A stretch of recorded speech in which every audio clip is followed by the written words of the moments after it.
بسم الله الرحمن الرحیم. السلام علیکم ملګرو، زه حسین احمد او تاسو ګورئ زموږ یوټیوب چینل کیوبیک هوم.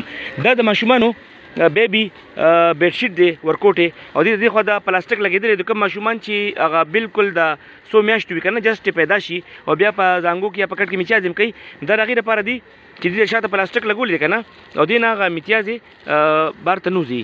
نو دا وګوره دې کې دا کلرونه ملاویږي او دا دی چې دا صرف په 100 روپۍ باندې ملاویږي. نو ملګرو که تاسو دا خویندو لپاره دا ویډیو ډېره خاص ده چې که تاسو دا خپل کور کې جوړوئ او پولیسټر پکې اچوئ او داسې دغه پایپینګ که نه او کپړه نو ډېر مطلب دا چې تاسو په عذابوي او خرچه هم پرې راځي. نو دلته راځئ په دې افغان مارکیټ کې. دا کوم مارکیټ دی؟ آزاد مارکیټ سره خوا کې دا افغان مارکیټ دی که نه. نو دا تاسو واخلئ، دا پکې کلرونه دي، بیا دا کلرونه په دې کې ملاوېدی شي. تاسو وګورئ لږ دا هم پکې کلر، دا بلو کلر لږ در کولو که